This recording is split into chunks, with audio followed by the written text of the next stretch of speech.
Jennifer, did you guys just print out packets for us too? I did not, but I That's fine. can. I can printed- get it on my I phone. printed extras of this. I can get it on my phone. That was the Here. plan, but I was. This like, is the You know, I have a. needs and priorities I printed. Yeah, I have that right here. I Okay. have an extra minute. Easier to look at the phone. So just moving forward. All right. Well, yeah, I'd like to know if people want printed materials or. I don't, but if, does anybody else want printed materials to be No, held I at the just- meeting? Okay. All of yeah. a sudden, like, I was. No, like, as long as- I know. As long as we get them, as long as we get them by. An extra agenda, too, if you want agenda? Oh, that'd be great. Okay. If you do, just let Thank me know, I'm happy to print. them. No, But no. Yeah, okay, I just didn't have a chance. yeah, no worries I at don't- all. I don't- So Okay. you don't I need don't, that. I don't think they did that either. No, that's okay. I'll just, Sorry. I'll just, So let me, I'll just go along. Yeah, for a last while. time I. printed okay, I'm it. gonna call everybody to order and we'll do the roll call. So Sheila Amder, I chair the committee. Michael, Here. What? Michael Corsi, okay. Gina DeVivo Brasso. I'm sorry. People be representing the seniors. Jennifer Kaufman, Director of Planning and Development Staff. And Dorothy DeVal, Community Assistance Coordinator staff. Okay, and we have a couple of guests. I don't know, what do you want to introduce yourself? Angela, representing the public. Okay, Angela, Uh, representing the- I'm sorry, Angela, can you, your last name, please? Away, W-A-N-G. Ang- I'm sorry, Wang, W-A-N-G, and Paul Stern is also on Zoom. So, Stern, Stern singular, no S, oh, that's what I thought I said. and no dairy. No dairy, no, S-T-E-R-N, right. Um, Or no? Kylie was gonna zoom in, but I'm not sure. Okay. all right, so the first order of business would be to approve the minutes from the last meeting. Are there any additions or corrections to them? I have one correction. It should be Jane Freed. Oh, Jane Freed, yes, I F-R-I-E-D. missed that I too. should have, yeah. I'm sorry. F-R-I-E-D. Correction. Yeah. Okay. Was there anything else? No, a motion to approve? Motion. Okay, Will move, second, Second. Michael seconded, all in favor? Aye. Aye. Okay, thank you. All right, and our next order of business is opportunity for public to address the council, just not the council. I used to be on the council years ago. I guess it comes back to address the committee. Angela, would you like to talk with us? Or did you just want to sit through the meeting? I'm really here just to observe. Oh, okay, Great. terrific. All right. Perfect. That's absolutely Always, fine. all are welcome.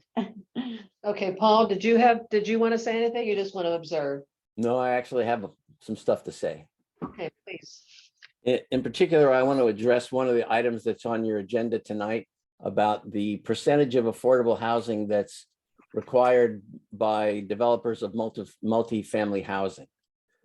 You know all this, of course, but there's a 10% requirement on the part of developers right now, and there's some thought being given to raising that number to 15%. And I would heartily endorse and support that idea. I think if we don't bump the number up, the mathematics alone will continue to keep the town below the 10% threshold that the state planning housing laws require. There's also a couple elements of that that I think you should take a look at. On the sort of subgroup parts of that. One of them is that the zoning code now has a system of what are known as density bonuses. And these are additional units that developers can build in exchange for certain amenities and other things like that. And which is all fine, except that when they get these density bonuses, they allow them extra market rate units, but they don't account for a similar holdback percentage of affordable units to as part of that calculation. So if for instance, you got 15 more market rate units because of your density bonus, they would all count toward the market rate count and in effect negate some of the affordable deed restricted ones that are part of the base plan. So I think you need to look, I mean, maybe the 15%, if you were to bump up to 15%, maybe that would account for some of that complicated math, and maybe that would overcome the problem that the density bonuses create, but I think you need to look at it at the very least. Good point. Another element of that is the payment in lieu of system. Right now, developers who can't completely meet their requirements are allowed to pay money, a lot of money in some cases, to the town to compensate for the fact that they're not building the necessary amount of affordable housing. And in fact, that was the case in the standard project that's underway now on 195. I forget how they're paying them a lot of money, millions of dollars, I think, toward the town, which is going to be used to help foster the South Eagleville housing project that's underway, that's going to be underway someday. The problem with this, I think, first of all, is we're not charging, if we're going to charge them, we're not charging them enough, because you can tell from the list of developments that are in the pipe right now coming into Mansfield that we're a highly desirable place to build. I did a rough count of just the things that are listed on the town's development review, if you want to call it that. And it looks like there are more than 1,000 units of housing that are in the pipe in various stages of either application or pre-application, which primarily because we're a university town, I guess. But anyway, the point is, if we're that desirable for the developers, I think we can raise our prices, if you want to put it that way. If I were a developer, and I'm certainly not, I would be very happy to pay money in exchange for losing market rate revenue on an apartment for 30 or 40 years, which is what an affordable unit requires. If you're going to make it affordable, you have to deed restrict it, and that's like, a lot of years when you're not getting maximum return on that property. Anybody with a calculator, any developer with a calculator would know that it's much better to pay the payment in lieu of than it is to build the unit. The additional problem is even if they give the town a bunch of money to build the units, it puts the onus on the town to do what developers want to do anyway. And the town, there's a limited amount of space in Mansfield right now for building any kind of housing. It's only where the water and the sewer service is available, and that's, there's not much of that, but in comparison to the size of the town. So I think you need to look at that whole payment in lieu of system and do something that will motivate the builders to build the affordable units rather than trying to buy their way out of the problem. So that's all I have to say. Does anybody want to say anything to Paul? Great points, Yeah, Paul. very good. Both Thank points are you. good, yes. Yeah, thank you. Thank you, because it's on our agenda this evening, so we will be talking about this. Yes, I know. That's why one more thing while I'm at it. You're also going to be talking about a moratorium on certain parts of town that are ripe for development. They're on the southern part of town, I think, down along Frontage Road, down in that area. That moratorium is a good idea. It gives you the town time to adjust its rates. But I ought to point out that there's no development proposed for in there. All the development's being proposed other places, mainly along Route 44 and Four Corners. So maybe you need a moratorium on other parts of town. I don't know. That's a bigger issue maybe, but all right, now I've said my piece. Thank you. Thank you. Okay, well, does anybody have old business to bring up based upon, we haven't been in business very long, but you might have. Just to refresh my memory, because of the comment Paul just said, that the ones that are in works are in works. Like Yes. they're off the Yep. table for us, so I think that changes that, right? It's Right. different if we could go, oh yeah, just sorry that you're 3/4 of the way through that project. Yeah, right. So there are as Paul points out, the majority of the development is occurring in Four Corners. And so And there is some, right now, we have had some interest in some other areas of town. And I think the Planning and Zoning Commission, and I can, Sheila, would you like me to talk about this during the agenda item or right now? No, well, go ahead. I Okay, mean, sure. So the idea is that, we are looking at we're doing an overhaul of all the zoning. So Four Corners, we designated that, we invested in water and sewer in that area. We designated that area smart growth area. We do have a number of different developments in various phases of the permitting process. So that's something certainly we can think about. The DMR, the Design Multiple Residence, and the Pleasant Valley Residential Agriculture, we need middle housing, and those are sort of areas that the Planning and Zoning Commission thought would be great areas to look at more specific zoning to incentivize this kind of missing middle housing. So, and one of the goals in the affordable housing plan is to develop what they call a middle housing floating zone.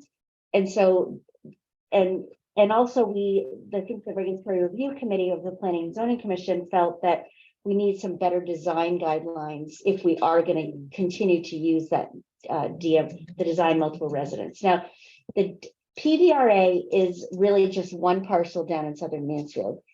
The Design Multiple Residence zone is actually a floating zone. So you come in, if you have a certain amount of frontage, a certain amount of acreage, access to water and sewer, then you can request to rezone your property. And at the same time, you have to submit a special permit. So what the Planning and Zoning Commission is proposing is that we just take a pause on the application of the DMR. That, what is already there will be a conforming zone, but just let's take a pause a minute, do you have a application under a DMR? No, floating zone? you can't, if there is an application, if they're adopted, if this moratorium is adopted, it won't go into effect until 15 days after adoption. And anyone who submits anything, prior Right, to I that gets, understand. so. But there isn't one There already. isn't That's one. correct, So that's if they put correct. a moratorium, it would basically be Yeah, allowed. and it's just, we don't wanna, it's not that we Yeah. don't want that type of a development, it's just, let's just take a pause for a minute and figure I out. agree. Yeah. I think that's what we had talked about at the last meeting, that it would be helpful to be able to have them pause so that some of these things can be worked out. Yeah. The Paul raised an interesting issue of with a number of, I mean, it is quite extraordinary, the number of proposed developments, new developments. Has and if we're, and I know P and Z has received the referral to raise it to 15%. Let me just ask Jennifer in terms of what Paul raised. So for the density bonus, if somebody gets a density bonus, the percentage needed for affordable housing doesn't apply to that? So if you're building 5 or more units, you have to set aside 10% of those units as affordable to households making 80% AMI or less. So you can either give the town more affordable units in exchange for a density bonus. So you would get, say in some of the zones, it's like 8.7 units per acre. So if you, and I haven't memorized the densities yet, but someday maybe I will. So basically, if you give us low income housing, you get a bonus per income restricted unit is 3 market rate units. So there's a whole kind of complicated calculation. They can either give us money or they can give us the units and then get a density bonus. I think what the Planning and Zoning Commission was trying to do is say, if you've read our affordable housing regulations, they're pretty complicated. So what can we do kind of quickly to get to kind of bring us over the finish line? And we need to look at the fee in lieu. We need to look at those density bonuses, but we need to do something very quickly. And changing the number from 10 to 15% is something that is fairly straightforward to do. I didn't understand. The density bonus is only given if they're doing the units? The Or dens- they've given the fee in. lieu. There's a number Either of way. different, right, you can get, basically you can get a density bonus if you give additional units or you give additional money. Okay, And so what the standard did is they gave 10% of their units. right, They have 392 units and only 35 of them are affordable.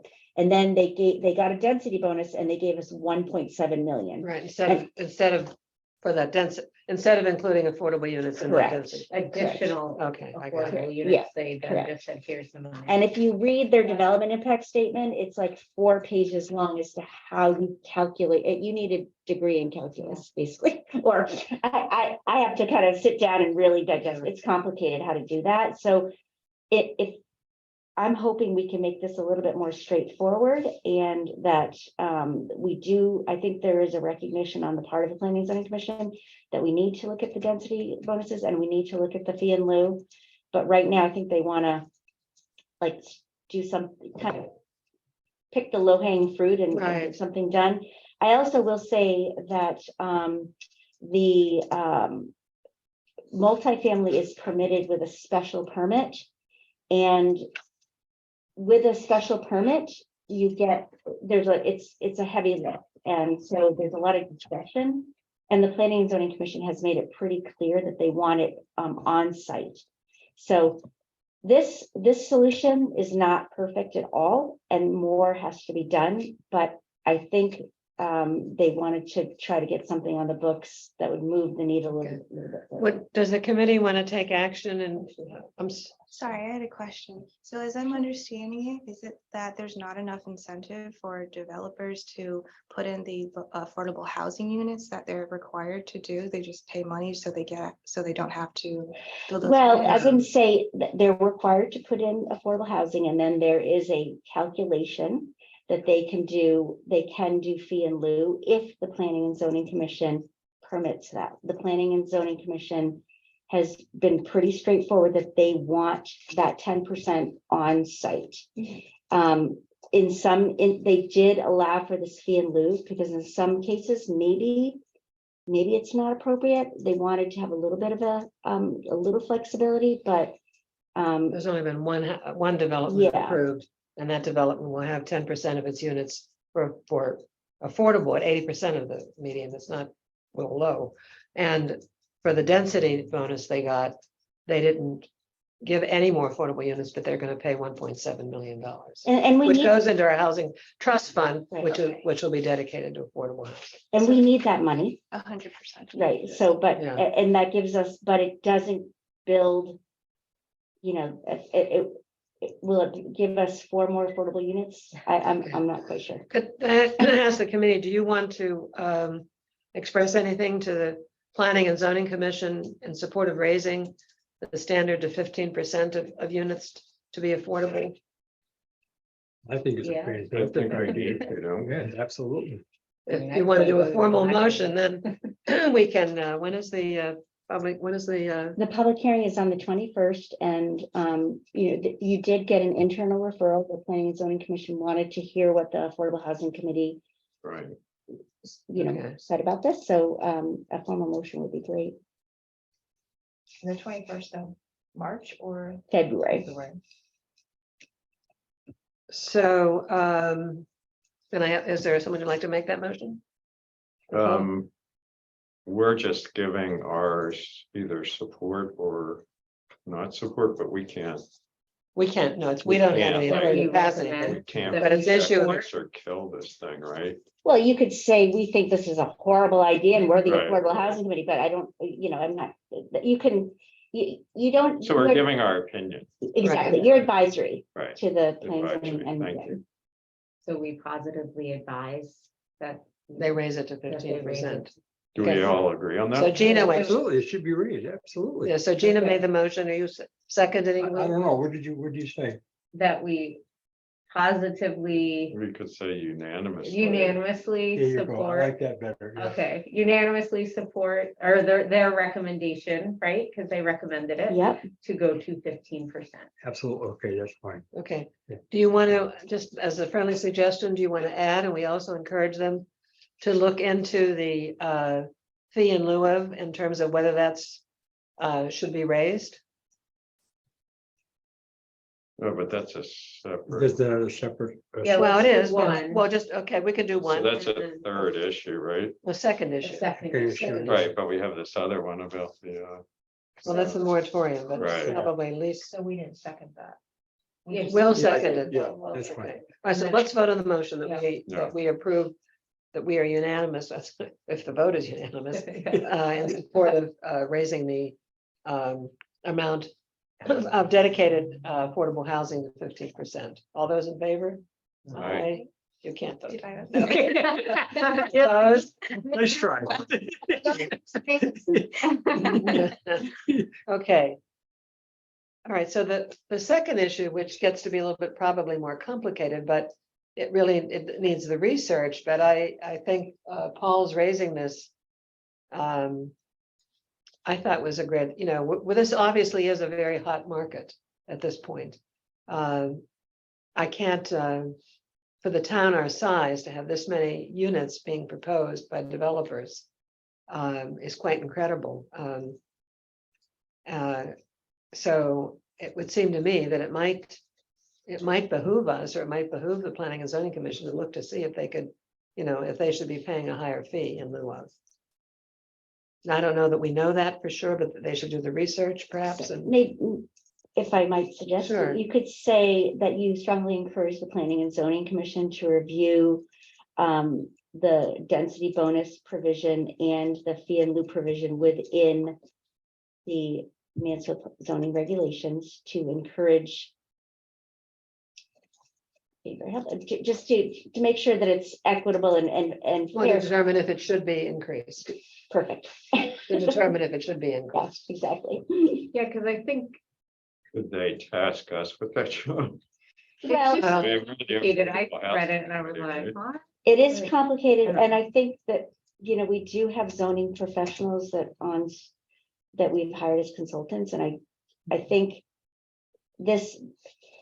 changing this percentage is it's gonna be interesting, right? Because there is no free lunch. If they're, I hear anecdotally that, you change the percentage and then they just increase the rents, but so whatever, someone's paying somewhere, right? But I think in this committee's, it seems that I'm hearing that folks are supportive of just figuring out a way to get more affordable units and increase the funds if they're not putting them on site.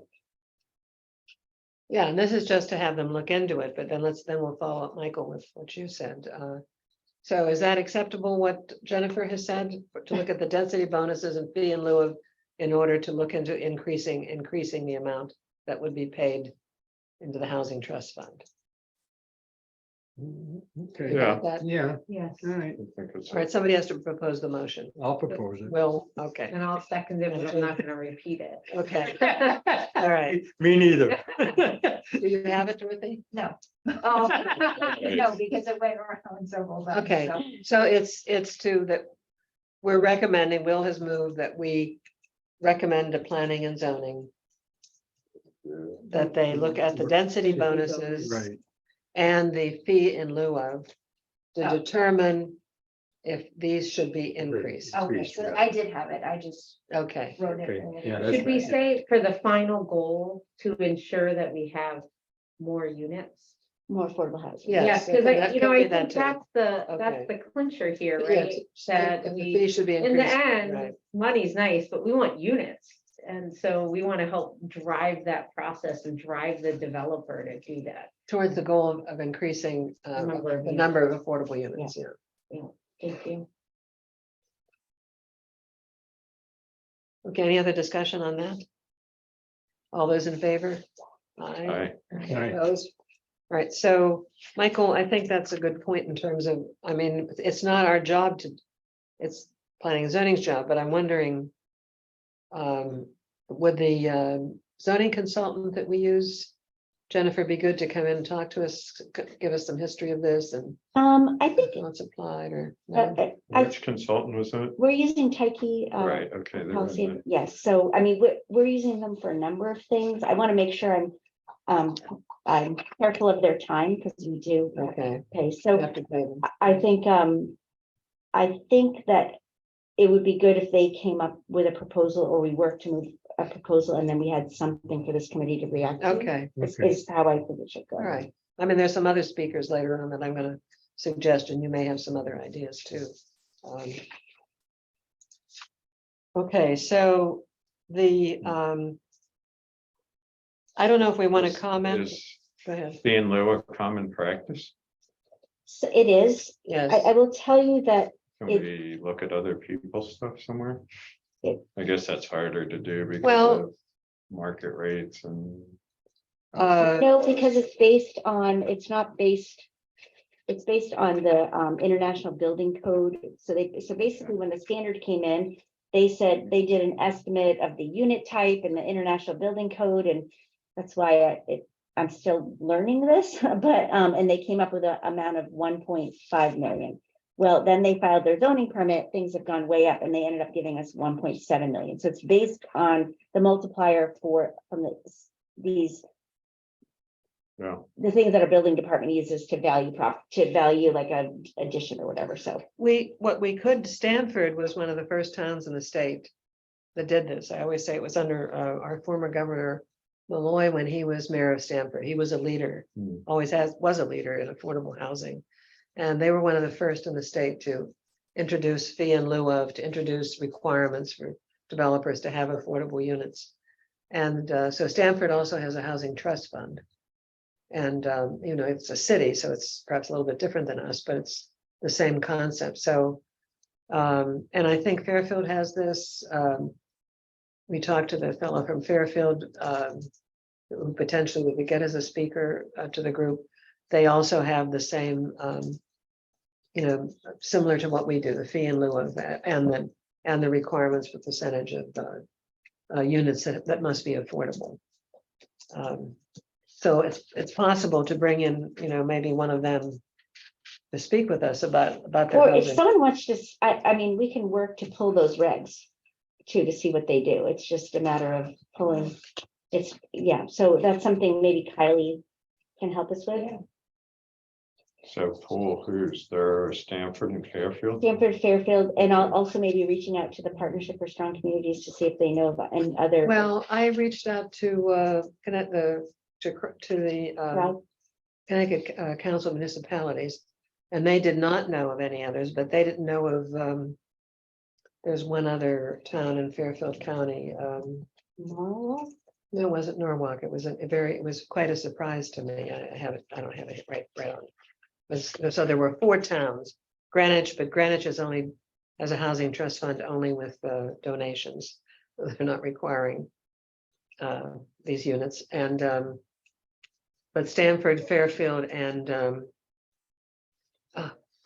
it's another town in Fairfield County. I don't think there was any other place that has a housing trust fund, very interestingly enough. I will say I get a lot of calls from planners from the state, and they're like, oh, what's Mansfield doing for affordable housing? I hear it's really great. And so I think we're doing something right, whether or not, I think it could be a little bit better. So, and I think that's what Yeah, we're I trying think to we do. are ahead of them. Yeah. Wasn't there a third thing we wanted to do around the DMR? Yeah, Or so, to yes, recommend- right, I was gonna, thank you Oh. for that, yeah. Just in. So the issue is what maybe we could just talk about that a little. I don't know if anybody wants to take any action on that or. I think we should ask them to, what's the phrase, put a hold on it. So you could Agree support their recommendation to to, establish a temporary and limited So the moratorium. way Jennifer described it sounds like it's the right thing to do. It's a pause. Right, Yeah, pause, it's not bad. Yeah, the temporary and limited term moratorium has been adopted to provide the town with the time necessary to develop regulations related to middle housing to provide more naturally occurring and deed restricted affordable housing. So, That's exciting. yeah, to me, I don't know, that's what I was looking for the last meeting, I was like, can we just like freeze the community so we can like plan a little and then say, let's keep going, but you can't do that, but in this case. I would support this. oh, we've got to put the brakes on somewhere. This is, they're just running over it. Yeah, it's like a train. Well, they're, most of those are still in the, not even in the, they haven't even, there's only one other that has gone through inland wetlands, as far as I know. Two went through inland wetlands they last did. night. The public hearing is closed. Okay, And so there's, yes, so the proposal, the property adjacent to the standard. Where Toast and Right. Hot for that has received a wetlands license. Last night, the public hearing closed for the golf course property, if you know the Yeah. village Right. golf course, as well as King Hill where are Road. you? Is that going? Is that The golf public course? hearings closed For and inland they, wetlands, but hasn't gone to P and Z. for inland wetlands, and they are gonna make a decision on March 6th, but no further comment can be. Okay. Yeah. For a golf. No, no, that golf course that went out of business. Oh. Yeah, not- yeah. it's in a The golf. 44. It's happening at the golf course, yeah, That makes yeah, more yeah. sense. So Great. it sounds like we're unanimous on supporting the moratorium. Right, Is that correct? so, yeah, we just need a motion and then, So ditto with the moratorium. The committee unanimously supports the moratorium, right? right, So then, you could just use the language that is in there, the committee unanimously, I move to support the establishment of a temporary and limited moratorium on DMR and Pleasant Valley Agriculture and PDRA. Sure. Thank you. And then you could vote for it. Okay. And that's, this is, Yeah. yeah, good, awesome. okay, so you're making that motion, Michael, is there a second? We're all set. Gina? Okay, just, are these all gonna be February 21st coming up? Yes. Because I'm gonna be, I think, either still in visiting my kids in Maryland or on a plane, so we can write this up and give it to the Planning and Zoning Commission, but if any of you wanted to comment, they meet only on Zoom, At this point, they do, yeah. right? If anybody wanted to comment, it would be great if you wanted to comment So from the just, committee. if you, you just need to be careful that, you know, you state specifically what the committee voted Right. on, and then if you want to comment as an individual, you just say, I'm Jennifer Kaufman, I'm a member of the Affordable Housing Committee, but I'm speaking tonight as an individual. And what meeting is that again? That's the Planning and Zoning Commission, February 21st meeting, Do you want- public hearing. I can't go. But thank you. What day is it? It's a Monday, I'm sorry, Tuesday. Tuesday because of President's Day. Oh, okay. I know my wife's gonna be there, so I can. Well, okay, we'll just, I can write when I get them from Dorothy. The motions, What can happen is, once the minutes are ready, I will include the draft minutes. And I will Okay. note them as a communication into the record. oh, okay, all right, Do we have to have somebody at the meeting to present these? No, motions? no, I will note them for the record. If you want to, you absolutely can. right. Okay, okay. I think just sending it is enough. Yeah, right? yeah, and I will say they are very good at reading the materials. You Okay. must see your wife reading all of this material all the time. Is she on the, It was on 4 hours last night. Yeah, 4.5. Oh, my. so difficult. We're all eating dinner. during Yeah. the meeting. Okay, That's well, that's crazy. good. Crazy. Can I ask a question? or- Sure. I was just wondering, has anyone collected demographic information on those affordable housing units in terms of the people who are renting, or it sounds like it's just open for renting? Well, that's what we're getting to next. Okay. That's what that's what that's all about. Okay. So, Kylie started working, I don't know where she is, but she didn't come on tonight. I keep checking my phone. She's, she started working on just, I asked her to look at, to see if we could start. You know, Mansfield's population data includes all the students on campus, which totally skews the nature of what's happening in the town. In terms of need. So she developed, she got data from them, was 12,000 and something of students that live on campus and 4,000 plus live off campus. We don't know where, they could live in Wellington, they could live in Ashford, they live in Mansfield. We do know that, quite a few people do live in Mansfield. So we'll maybe use that base, if you think, excluding the students on campus from looking at some of the demographic data, because she was using that then to look at the income levels of people in various age groups. Under 25 to 44, 45. I can just pass this around. This is just a draft. It's just some draft. And then at the top, I put to put 80 to 60%. I'd like to see us start breaking down of all those folks, like folks over 65, for example. How many are at 80% of the median? How many are at 60%? How many are under 50% or lower of the median income? So that we begin, getting some hard data about the people most in need. That's not even finished. That'll be finished, It'll be available to everybody. Oh, cool, okay. Maybe you could pass it to the committee. That would be Sorry. good. But so this, what I was thinking with all of this, is putting together this data and then charting it in a way that makes sense to us so that we can begin looking at highest need, the highest need residents and who they are, and not personally, but in terms of numbers. All of the new units of housing that are going to be developed under, these new private developments, they're for people at 80% of the median income, which doesn't mean those aren't folks that are struggling for trying to find affordable rents, but they're at the high end of the affordable, at the high end of that column. The most difficult people to serve are the people who are at the lower end. So we have, I don't know how many in Mansfield, but I know there are a lot of people over 65 who must have Social Security as their income, for example. And I still think, and then I'll shut up here and we can start looking at some of this. I still think the issue of graduate students with children is a major issue that the university has not addressed. And the issue is, whose responsibility is it for? Because a lot of those graduate student families are really poor. They're very limited income. And some of them are in the housing authority, units. But what is the university doing? They're starting the Mansfield apartment, going to start tearing it down. That's not graduate housing. I know it isn't. I know it. Used to No, be that's gonna be, isn't that gonna be resident, student? Yes. That's gonna be student. undergraduate. Yeah. I mean, graduate. it's gonna be it's gonna be saturated by now. I mean, all these. How many more students are they gonna be putting on this campus? Well, they might be losing students from the Well, campus. that's why, yeah, but I mean. That's why they're rushing to build all this housing.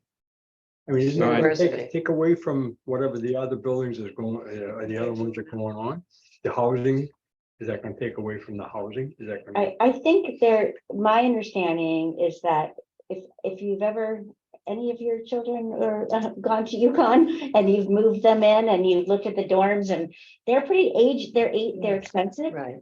they're aging, and they have not really, they need to do some improvements so that they're more desirable. And so I think they're gonna get, I think the South Campus one is approximately 600 beds, and then this one is supposed to be that one's supposed to be 900 beds. So I think they will use those for swing space Yeah. and try to renovate the Or others. some of the Yeah, others. Okay. So I know there's a university town committee. yes. Have they ever actually talked about affordable housing, this issue? I'm not sure because I'm a new member of this. It meets quarterly, and that has not, I'm sure I would imagine they have, but I don't know for sure. It's something that you perhaps could ask, What they did talk about was when a year or so ago, the university trying to prevent any development.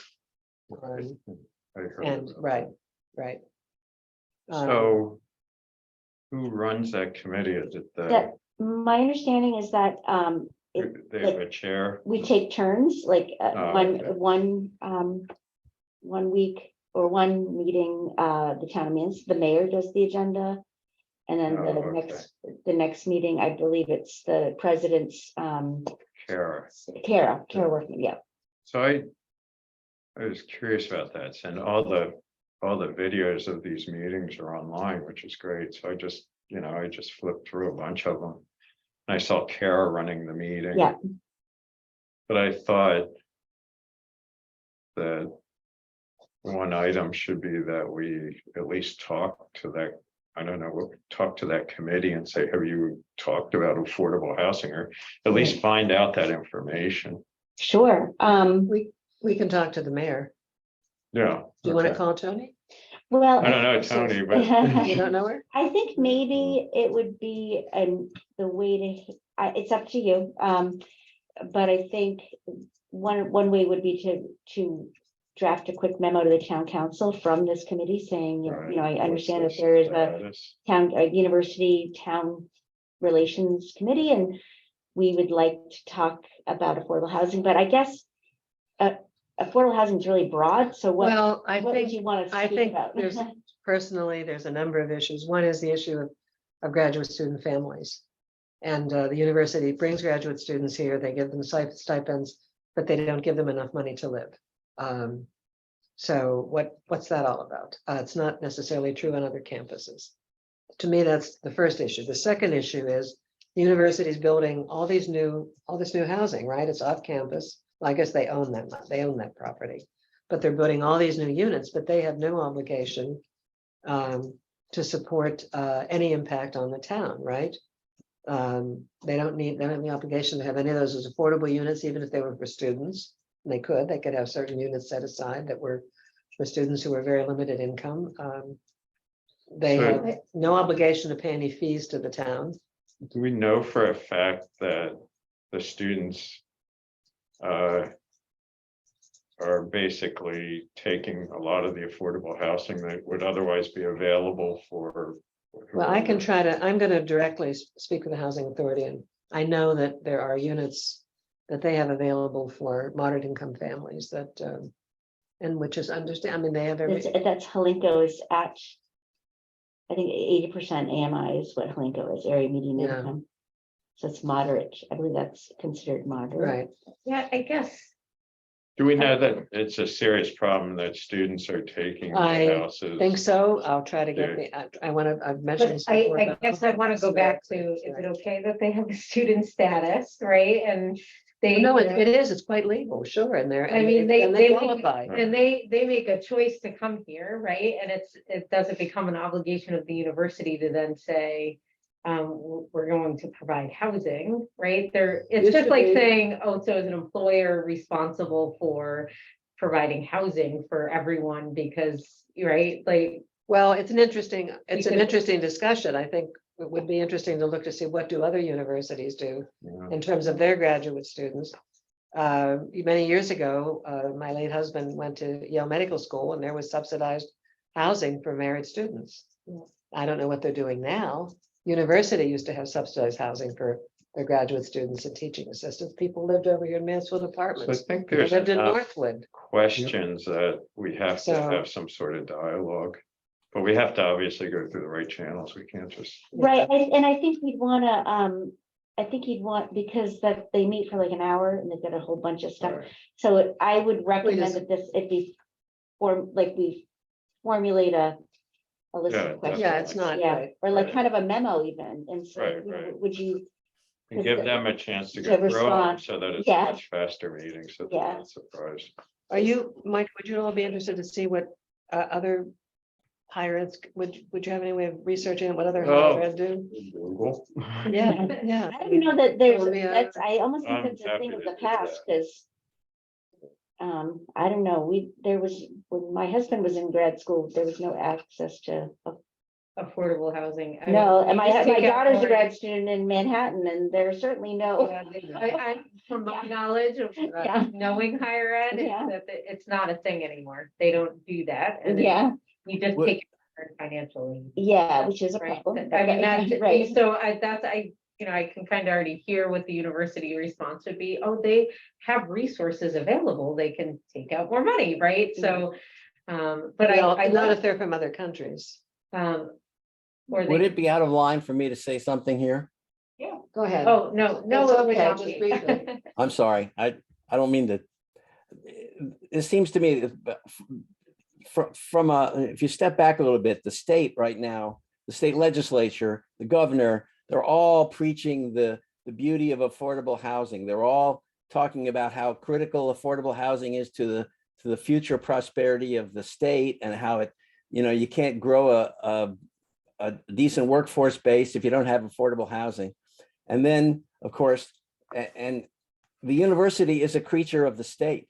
It is, it is the state, and it is potentially the solution to some of these problems that having a whole bunch of students in town are creating. And I think it might be a good idea for the town to talk to the university and say, look, you've got, for instance, you've got a bunch of land that's undeveloped that has water and sewers. Why don't you give that back to the town? Why don't you do something so that we can provide housing for ordinary people, not students?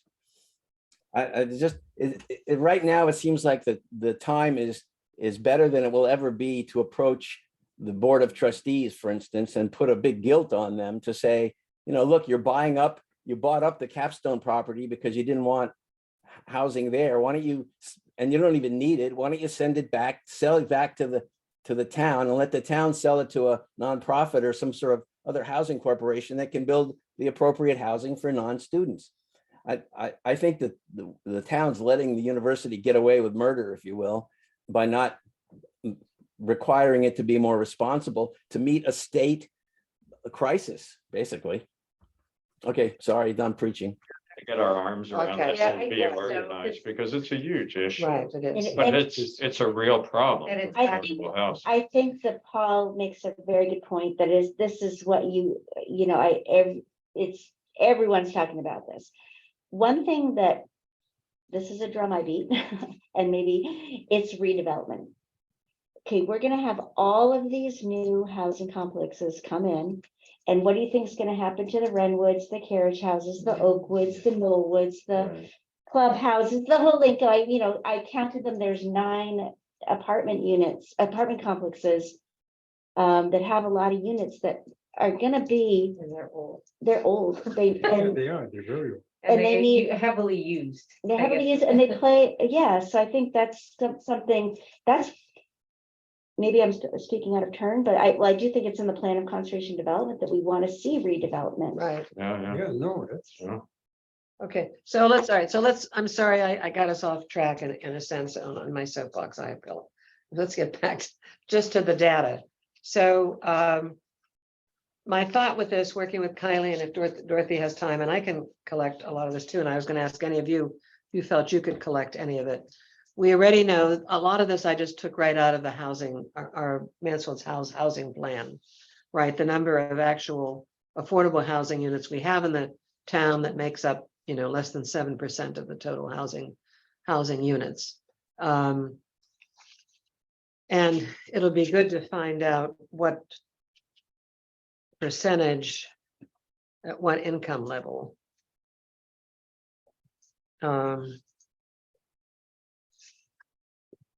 We've already talked about the competition with students, and right from the town housing plan, increase in the number of non-family households, suggesting occupying growing share of housing units.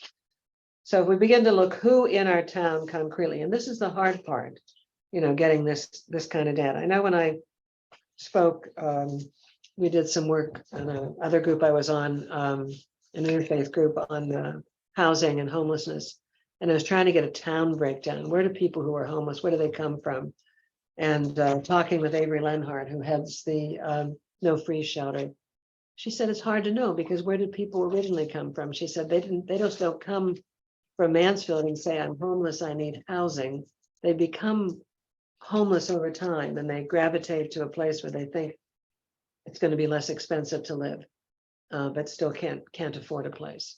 Could they be Mansfield natives, they might have, and they become might have homeless, been. She yeah. said it's hard to, Yeah, but we can contact them again. The No Freeze program, the Holy Family Shelter, which takes families, if you all know where that is, right on You know where that is, don't you, Gina? Mm. Yeah, right on Main, Jackson Street. yeah. yeah, Jackson and Main. And the Access Agency shelter for single people, which is in Danielson. And see what they do know. But our own town, and this is where Dorothy, maybe, we can talk about this. The town offers any number of assistance areas to people. We had, as we mentioned the last time, the rental assistance to prevent eviction, right? We still have some of that money. We have CDBG, that should be CDBG, not GG. Community development block grant money that can be used to help people rehab homes, and soon that has income limits on it. There's food assistance. There are probably people who approach human services, maybe also senior center, who are in need. Sustainable Connecticut recommends that towns just look at who are some people that they know are kind of teetering on the edge of not being able to pay a mortgage. They're looking to get heat assistance. These are often the people who are most most at risk of homelessness. So trying to get some of that data, that would be. Yeah, I thought we had talked at the last meeting that someone would come from the Human Services and talk about that. Like what the, What like, would be the appropriate, because I know Dorothy, you run a lot, I mean, you're the point person for many of those programs, right? Or I guess I'm a little lost with, I'm trying to follow, but Also because I think we already talked about the programs that, Right. like, we talked about CDBG and the rental assistance program, so I'm just just trying to make sure. understanding numbers, like how many people in town are accessing programs, so we can get some understanding of number of need, Okay, right? so- Isn't this what we're using as one of the indicators of how So- many spots for? So I guess, part of the data that we have in human services, we collect data by program. So for example, if someone comes to the senior center and participates in a program in the senior center, but then they also go to the case person, case manager over there for assistance with, let's say, insurance. So I can look So at they the might be numbers. double So there might be a Yeah, double yeah, counted. yeah, That that makes could sense. possibly be double counted. But we could look at fuel assistance, right, would be We one. don't do fuel assistance. Well, we can get that from Wayne Or and from from the the Access Access Agency. That's, yeah. that comes Right, from- or rental assistance, right, because you are providing that for, Right, and so that again is just, there's $100,000 and there's $1,500 per family, so that's 100 households. That's the cap that we have with that. It's and so did you get 100 But households? that Not yet. happened. just, I don't know. so what's just remind me, the end of this, the end goal for you to get this data would be to, Well, it would be, yes, it's to give us an idea of how many people who are the people with the highest need, basically, or what are the needs? We'd look at demographic data related to people, how many people in town are at a certain percentage of the median income. So we have some of that data, so, roughly. and that is to connect people to housing? Well, it Or would the be, cut- well, if we start setting priorities for the Housing Trust Yeah, Fund. then like Would if you want to build XYZ type of house. Yeah, so if we said we will give priorities and points, we'd recommend to the town council that there be priorities, say, for people who are going to do senior housing, targeting people at 50 to 60% of the median income, Got it. Yeah. Or like, or wow, we have a whole bunch of people that need that middle, right? Like, wow, that is a big demographic, and Yeah, I think that would be good. But that's, So I the- also want to make sure we don't not count the college, right? Because we talked last time, there might be people who are 20 trying to live here and they're working at Petco. oh, right, and this is right? the folks, So, this would be the yeah. folks who live on campus are included Yeah, in this exactly. demographic, yes. So this was in the state document as oh, the housing profile? it's Right, this planning for affordability in Connecticut 2020. So I think they sent this to the towns, and as a guidance for the towns to write their Yes, plans. Yep, And it says housing needs assessment data sets. And I'm assuming you guys use some of these. to Well, put when the we do plan our together. So consulting, the question is whether it's We used This it though, data including that all lost the it. entire population of Mansfield, which was 25,000, including the 12,000 plus students who live on campus. what's that called? If you, This is the affordable housing plan checklist, housing needs assessment. So Plan. my The question Planning is for whether affordability in the Connecticut. here. resources they list there are, we've exhausted all the information there and we can just say that's done.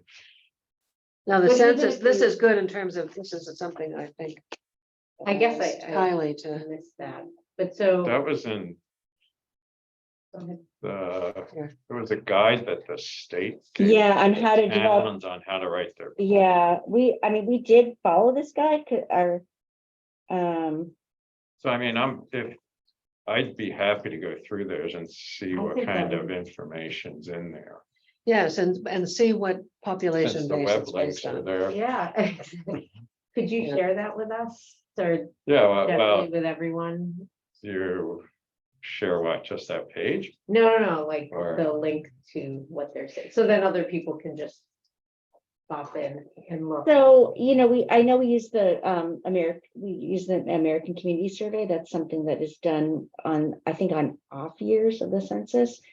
We did pull the building permits from our, Right. our building department. We did, and I'm sure that we looked at this from the census, but I think it would be more accurate to pull the local building permit. I don't know about the transportation. CTdata.org, I'm pretty sure we use that. We have our housing profile that's on the website. And that gets updated. So we have used a lot of this. Right. So I don't want to, I think it would be great if you did do research, but I don't want to like have you do all this extra research that's not in the. It's Yeah, already done, so I'm wondering. I'm a novice here, so if you think it's useful, I'll do it. If not, Well, no, it's okay. I think this was probably used to develop the Mansfield housing. plan. right, My concern, having been, I've been a social worker my whole life, is that it doesn't get down to the people that are right now. right. How like Juniper Village, for example, that's moderate income housing, right? It's assisted living, though there's independent living. What kind of waiting list do they have? Just stuff like that. What kind of waiting list do they have to get in there? The Housing Authority, what is their waiting list for Rights Way? What is, they have Section 8 certificates. And I read at least that they don't use all of them, and let's find out why. And I think it's because they can't find affordable units in which people can, meet the upper rental limits for the Section 8 certificates. That's what I think. I don't know. I have to talk to Rebecca, and maybe she can come and speak with us.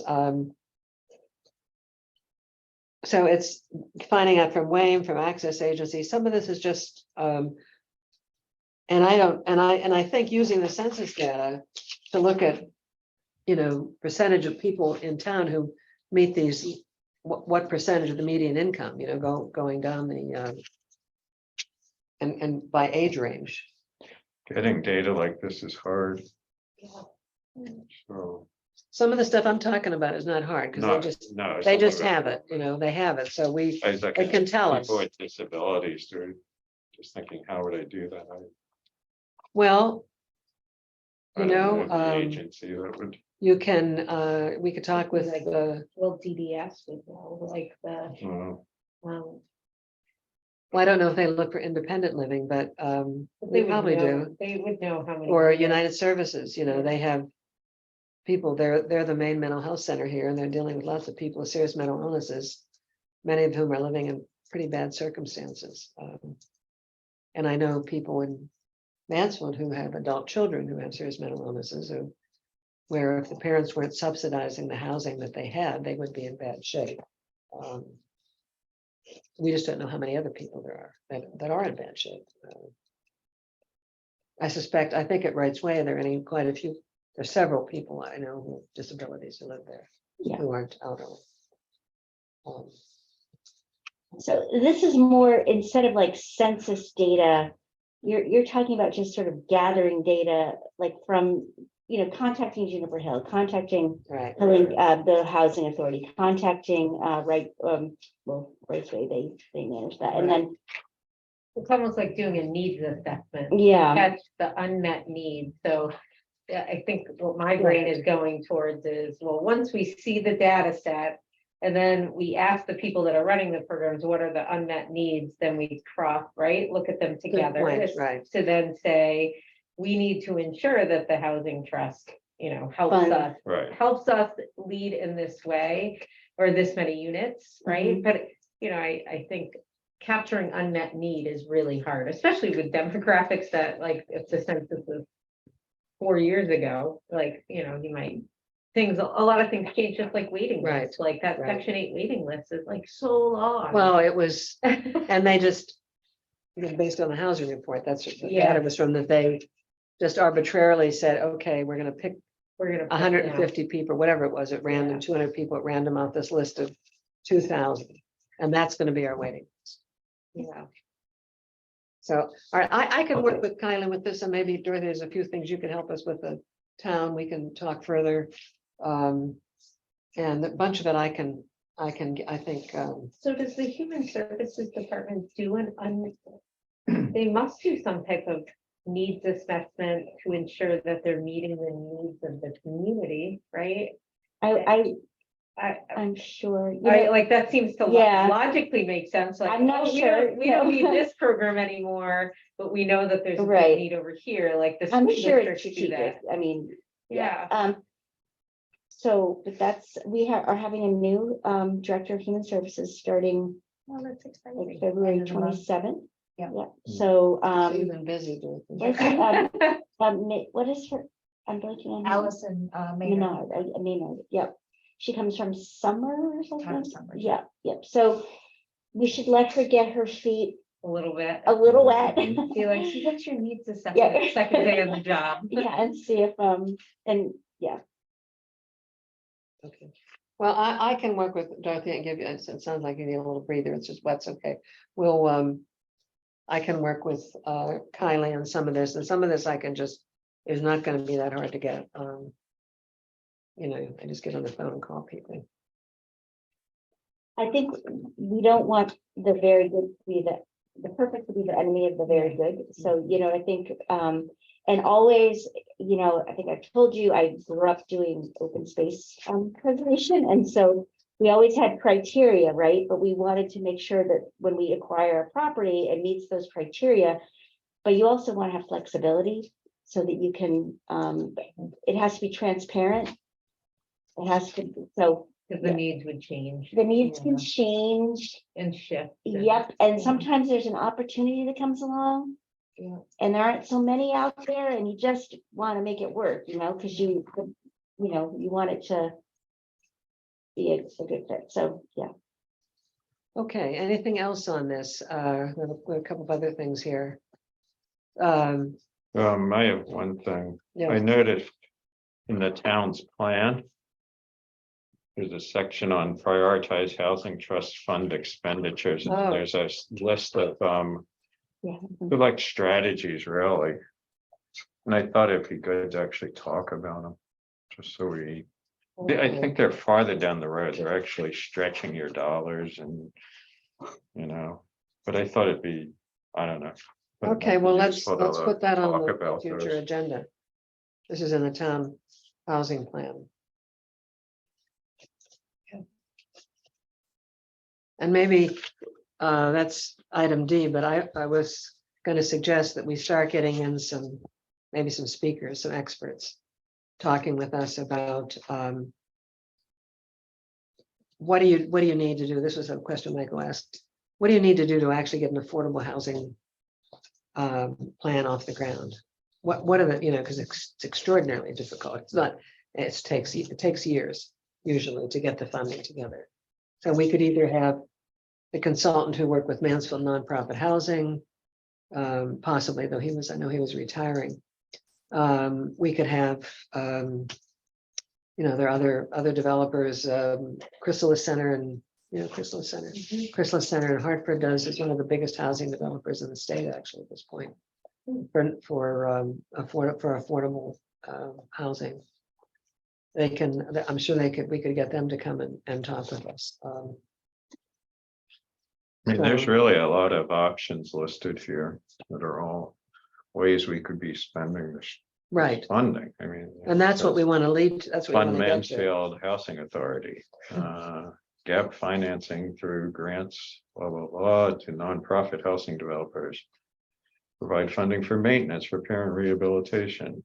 And just, you Right, know, which one of these are we gonna do? right, so it's setting priorities, right, Right. it's setting priorities. I think it'd be good to, So we can try to, go ahead. I think that'd be good for the next meeting, right? Which gets to your like setting an action plan, like us kind of talking through options.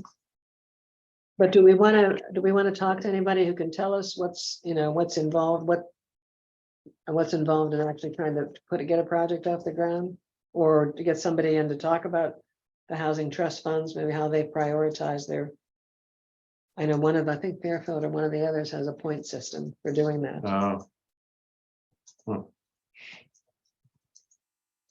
Don't want speakers? I guess, if we can get. Well, I good wonder- Speaker that's gonna advance us really quickly. That's good. Do we know who that would be? I mean, is there anybody ahead of Mansfield in affordable housing? I'm sure there are. I'd like to think not, but I'm sure there are. Is there anybody ahead of Mansfield? Ahead of Yeah, us. That we can learn from? Well, there are lots of people doing it, but yeah, Yeah, I I mean, think, Willimantic has almost 30% of their housing is affordable housing. Yeah. so, and deed restricted, Yes, really? they started after World War II with the veterans, Okay, and I was trying to think which one of the big projects that they had was one of those projects where there was a lot of money available. So, and yeah, they're all deed restricted. Now, some of them, the deed Then- restrictions might be running out, but Towns, different things apply to different towns, right? So we have they've been the repository of every town's area for people. yeah, Well, I wonder if we talk through different, right? Because one, there's the land trust, right? Like, and maybe having a speaker that can help us look through the options, maybe from one of the towns, but then I think getting out. A piece of me says, well, why don't we discuss what are some potential priorities and then look for people within those priority areas? Yeah, we could do that. I wonder if bringing Rebecca, the housing authority, to come in Right. and say, they have some plans underway, they own And the land, next step. Helinco. There's more land there to develop more affordable housing. So, if that were to come in, like, to me, it seems like that would be a slam dunk for using the Affordable Housing Trust Fund, right? I mean, that would be working with them, supporting them. Even if it were if it were like another mixed income property like Eagleville Green adjacent to Helinco, that would be great. Well, and they would probably have an idea of what their unmet needs are. Right, yeah, no, So maybe that's how we frame it, where one, can you talk to us about what your unmet needs are? Our current needs are, and what are you aspiring? Like, what do they view as potentially meeting some of that need? Right. Yeah. Yes, we can see if she can come to the next meeting. But we have to Can be we very ask? specific about what we want to learn about. Well, I think we can, as I think Gina said, is what are the unmet needs and what are some of the plans they have underway? And she could probably give us a capsule idea Yeah. of what the difficulties were in getting this Eagleville Green, which Right. they're just starting. Well, it seems to me that right now, I mean, in these priorities that are in your plan, getting the, I do have it right here. yeah, it's got, so wouldn't it make sense to get more restricted units? Like, isn't that like one of the main goals Yeah. is to get more units, like you were saying, right? Yeah. So establishing a cooperative home ownership program, I don't know how you do that and make sure that it's, if they're deed restriction, or just Yeah. deed restricted or not, but providing, funds to the Mansfield Housing Authority to support new unit creation. That's like, if they came to this Right. group and the town council, I'm sure they would be like, that's great. I think that the issue of getting deed restricted units is paramount. Because I was just thinking back when I worked on a nonprofit that did sweat equity homes from Farmers Home, and the people who Right. people got 1% mortgages from Farmers Home Administration. But those homes were deed restricted in the sense when they were resold in terms of what there was a limit on the amount at which they could be sold. And then some of that subsidy had to be also paid back. So if you don't do that, you can lose the property pretty quickly because of the value of. So I'm seeing three things: purchase deed restrictions for existing naturally occurring affordable housing units. These units would then be protected for a period of at least 40 years. Providing the gap financing. Gap financing, as long as they're creating these deed restricted affordable units, right? If they,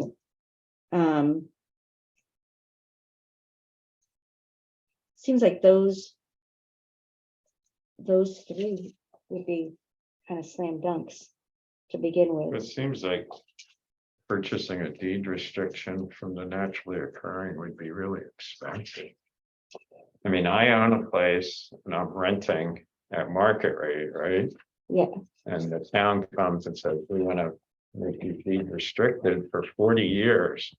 So And I'm we're gonna thinking give the difference in the The cost. rent, Well, if you, yeah. But it's, I I don't think, know what those numbers are, but it seems like a lot. I don't know, we'd have to see, Right. yeah, somehow you would have to appraise it, just like you Right, would when you're right. buying land. I don't know who. Right, Does that's that why kind of I was appraisal thinking for- we it's should like- actually look at these and think like, what would that cost? I'm not even sure what that means. Does it mean for, let's just say there were older apartment units Or that you would buy? a house in, house that, so we're gonna say, we're gonna pay you to deed restrict this house. I don't know what the Right. value of that Like restriction the is. current rental. Well, it's like the Yeah. farmland preservation. It's right? like open space, like You pay- conservation easement, You only pay, it's or you pay, Okay. the development farmers- rights. Yeah, you pay farmers to make a certain amount of money that the land will always be used for farmland. They still own the land. They can sell the land. It could be farmland or open space, but it can't be used for development, and they're paid a very nice amount of money, to do that. Audrey Beck started that. That's a very cool concept, actually, Yeah. because we could take some of our To preserve farmland. current stock and, restricted. yeah. Okay, So what if we just all agree to kind of read through those lists and Yes, we kind of can- say which ones appeal to us and discuss them at the next meeting? sure, we can. I don't know that I even understand all of them, but.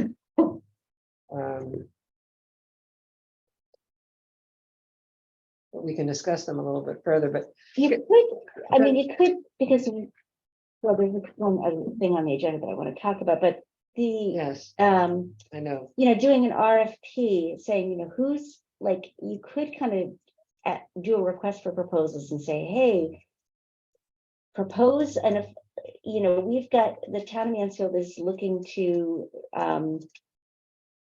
fund grants to, have more affordable housing and kind of see what comes before you.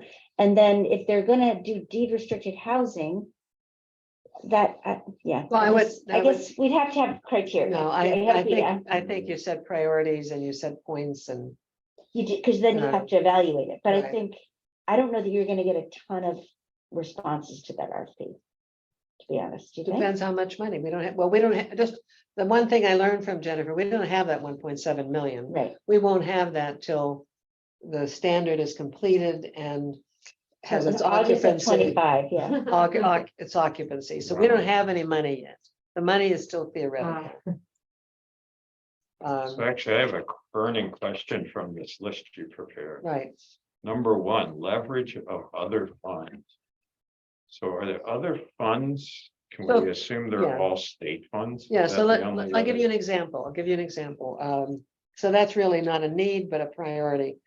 So, Eagleville Green It really, the State Department of Housing, that's all, yeah, that's all state housing, it's Department of Housing and the town put a lot of my AARP money and I think there's some Jaffa money, I don't know. if There's Jaffa, there's tax credits. Did they get there's- tax credits? They've gotten grants, they've got, like, it's like That's right. 15,000 Right. here, 30 Joe here. Courtney got them You know, some it's set aside money. crazy how they've had to But put together financing for that. It seemed to break the log jam at the Department of Housing when the town was explicit that they were putting up, because I was on their board at that time. I had to get off their board so I could be on this. Uh-huh. The town was explicit that it was going to invest this money from the ARPA funds. And once that happened, it sort of accelerated the process because they like it. They see, okay, we're gonna give you all this money, but you're leveraging these other funds, which otherwise, you wouldn't get and wouldn't make this project possible. Because when any of these nonprofit developers can tell you is that the number of funding sources that you need is incredible. And you have to be able to leverage, local money, whatever that might be. Land given to you, housing trust fund, Beg, borrow, and Does- steal. ARPA, whatever it might be. Does this committee, should we have an activity where we're looking for these funds, like, or do we have to have a relationship with the Department of Housing? No, Or no, we I don't. think the developer's gonna So come that's to gonna us. flow down from the town? You guys do. this So work, I think right? you're gonna do a request for proposals, or you're gonna say, or someone might approach you. Like the Housing Authority, maybe Juniper Hill, and they'll say, we need this, and then you're gonna have to wait, you're gonna have to figure out a way to evaluate it, right? So you're not gonna be in, I mean, that's more than a full-time job to do with the house. I mean, I just learned about. So this you work recently. with Department of Housing? So the state. they're working with Department of Housing. Developers do, Chapa, and the private developers. investors Developers. to get this Right. across the finish. So line. let's It's a big just, deal. let me go back to Chrysler Center. So let's say Chrysler Center wants to, in fact, they're working in Willimantic with the Northeastern Connecticut Community Development Corporation to do one of the buildings. I don't remember which one, but to complete that as affordable housing right on Main Street. Do you know which building it is? Is it the old Hurley's? Or it could be Hurley's. And so they could, let's say that they were doing this in Mansfield, maybe with a Mansfield Training School property that they got, and they're gonna be able to develop 50 units of subsidized senior housing, let's say that. But they're short $1 million. And until they can show the Department of Housing and whoever else they're getting money from, that they can get that $1 million, they're not gonna get the grants. Right. And Yeah. so they come to us, we put out a request for proposal and they say for $1 million, these are the funds I can leverage. And, you can validate that from the funding sources, and they're not gonna tell you exactly, but There's a lot of, most towns, I think, are not supportive of, or many towns are not supportive of affordable housing. Right. And when you see the town give you money, it shows It's a big- a level of support that I think Chapa and all the funders are saying, oh, okay, this is really gonna happen. Or it could really happen here. We're not gonna have people picketing. So it says a lot, I think, with a town. So how about if we had Rebecca, if she's available, come to the next meeting and then also talk about the priorities that are suggested in this plan, if you want to do that. Would it be of any value to have a speaker from the Department of Housing? I think, Rebecca's really in the trenches. Yeah. She's, Right. Okay, they're getting this thing done and they are just about to pull their zoning permit. Right. It's a very, very big deal. That means that it's gonna happen. So, and they've already put their application in for building permits. So I think she's a very good place to start. Right. great. Okay, so the other issue is really related to the town budget that Jennifer and I talked about. Do you want to? Sure. So, that we have this 1.7 million, but we cannot use it. So, for the standard is, it says that if the zoning permit for which the fee in lieu provided expires without construction of any housing units, the in lieu fee shall be returned to the fee payer. Yeah. So So anyways, I think the standard is going gangbusters right now, and I think they're gonna be, Yeah, but I don't know that the council's gonna want to spend this money until we are sure we're gonna Right. be able to keep it. So as part of the, right. Yeah, makes a lot of sense. just Oh. kidding, yeah. Well, Sounds good, but. right, so, in my budget, my first department budget, I said, let's just put $100,000 a year for 5 years into the Affordable Housing Trust Fund. We're talking about this, it's not a lot of money. And maybe, so the council's got to approve that budget, but it did, I talked with Ryan about it. It still has to go through a few of the processes, and I don't know where it's going to land, but at such time where we need to have you go before the where I'm going before the council, it would be great if you think this is a good idea to just have you come and write a letter of support or speak to that. So I will keep you in the loop on that. So you're saying 100, you would take it out of your budget and then once the No, money is there, then. Nope, I think the town should be putting a little bit of money. So you're requesting of Money the where your town mouth to is. support the housing trust Yeah. at 100,000 a year, Yeah, regardless of Yes. other The funds other- coming yeah. in. I put that in. We'll see what Yeah, happens, right. right? But That's a good they, idea. Yeah. people that is thought a it good was, idea.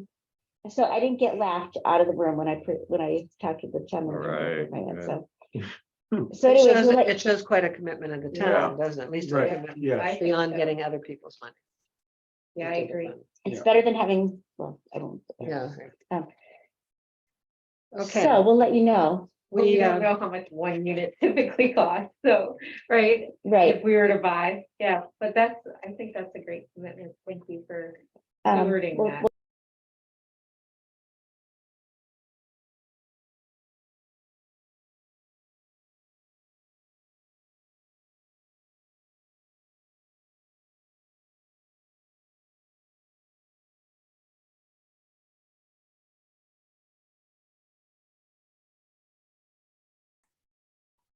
Did you mean to mute yourselves?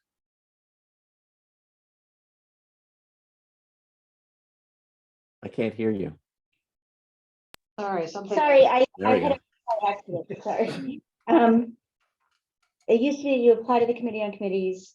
If you're interested in open space, then you end up in this committee, but now they want the committee's endorsement of this person, so Wow. or they want, Well, I think that's what I we don't- went through. I don't think it's an Isn't that why endorsement, it took so not long? necessarily endorsement, they want to know that that the committee this person has come to the committee, introduced themselves, and they want a recommendation from the chair that this would be a good fit. So anyways, that's how this will roll, but people should, if you know folks, you can absolutely encourage them to apply on the town's website, and And then. then we would interview, is that the idea? No, you would just have them come to a meeting, Okay. introduce themselves, and then say to the Committee on Committees, gee, we met Jane Smith at this meeting, she has great qualifications, we recommend her appointment. I volunteered already. You did? I did. Yesterday. Okay, then maybe, I wrote a note to Sam Bruder, who's on the committee for committees. okay, so Paul, if you are interested, there's an application on the website, and if you Okay. fill that out, and then if you want to introduce yourself and your background and your interest, and maybe the committee can. Right now? I can tell you my background right now. Sure. First of all, I own a business in town. With my wife, we own the Stone Arches Bed and Breakfast, which is kind of our little retirement business on Stores Road. I own a single family home that I rent to Yukon undergrads. So I'm a local landlord. I understand the economies of that issue. We have that one little house that we bought a long time ago. And I also have an accessory dwelling unit on my property here that I rent to a young couple in what would qualify as unofficial affordable housing. And the bigger point, I guess the more important part, is that I'm a part-time professional long-term journalist who works.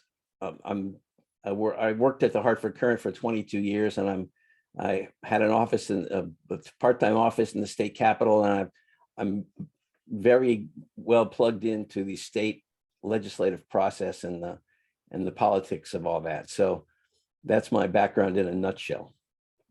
And why are you interested in this? Well, committee?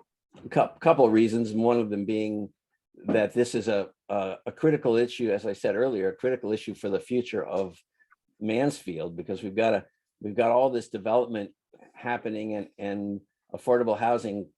Unless we address the affordable housing component of it, it's all going to become student housing, I fear, or largely anyway. So that's my primary motive, is I want to see the town develop with some balanced and diverse housing, not just a bunch of overpriced 1-bedroom apartments with locks on all the doors. So Great, that's great. So his process is, Jennifer, they has to complete the application online. Maybe you've done that already. no, I Paul? haven't, but I can do it. I'll probably do it when we're done with this meeting. Okay, very good. And then, if, I Well, think they want an endorsement from. Right, the well, committee, just so so we that should Paul- see if, in fairness, see if anybody else is interested, and Yep, but Paul sounds great, but I should add that I applied when the committee was first being set up. And on the day that I was supposed to be interviewed, I was on a plane to Costa Rica. And there was a kind of a big hurry to appoint members. So I never got interviewed. So I lost my opportunity to serve at that time. oh, put that in your application, Paul. Okay. I don't know about the plane to Costa Rica. I don't know if you can put that in it, but No, I don't need to know where I was going, but you can't be interviewed on the internet while you're in the air, unfortunately. right. Okay. Very great. So we'll look forward to seeing the application. Is there any other business, any other communications? Anybody wants to bring up? Great, thank you very much. This is a great committee. Yep. And your next meeting is on a Sure. Tuesday, correct? Yeah, let me make sure I'm here.